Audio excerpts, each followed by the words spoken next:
fearful for Mav. I don't want to take anything away from Mav, but given the amount of knowledge Wadi has with this matchup, I'm terrified for him.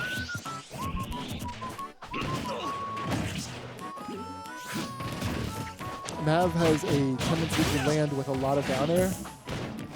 And Wadi's very, keen to punishing stuff like that. Yes. Here's one thing, though. We talked about Wadi knows this matchup, but one major thing to keep in mind, Wadi knows this matchup when I'm playing Cloud. And you get to the point where different people play differently, and that could really come into play here. Like, they'll be looking for an option that I would pick, and Mav picks a completely different option. Right. And Mav doing pretty good right now, actually. Nice spot dodge to that cross slash attempt, though. Mav off stage. This is where it's going to come into play. Is he going to be able to recover safely? And so far, he has been able to. Up smash.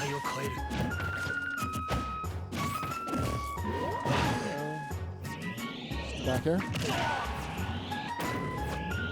If he does make it right to stage, he has to limit for it. I do believe he's at up throw range. And you see Wadi go for the grab there, so. Ooh, the shadow ball going to take it. Nice catch. Yeah, Wadi's saying, you're not going to shield this. Now Mav going really hard for this kill. Rushing him down, pressuring their shield so much, and eating a nair for it. The last hit of nair is double fail. Just sick. Lands on the shadow ball, already at 60% now. This is where Wadi really shines. When he gets that first stock, he just gets so much extra credit. Forward air going to trade with the up B, and that's going to kill. Mav's shaking his head. Yeah. Like, we know forward air is ridiculously powerful, but I was not expecting that trade. Honestly, I would just expect forward air to beat it all together. How janky that move can I be. kind of would too. Sad but true. Wadi won game one. All right, Mav very quickly going right back into Smash though. This is potentially a mistake too because Wadi's favorite stage is Smash though. Yeah. Mav did all right for the first part of the first stock. So I can't fault him too much for this. But at the same time, it's Wadi on Smash though.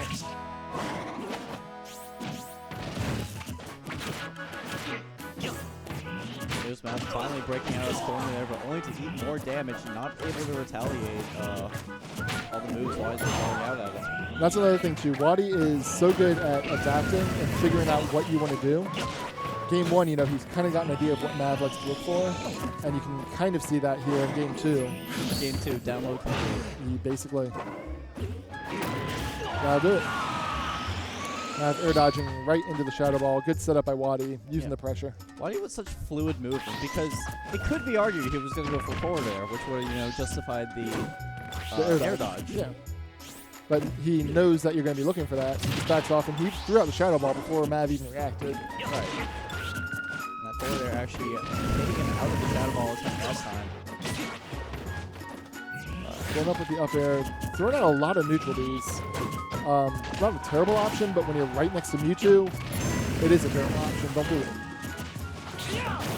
Mav risking it all, going for that finishing touch. He has to remember who he's going against right now. Well, again, I don't go for too many finishing touches, so maybe he thought that Wadi wouldn't be expecting it. I mean, don't get me wrong. It is, a decent move there. It can catch rollins pretty nicely. That's a dead Cloud. He cannot make it out. All right, want to play Zero. All right, good luck, sir.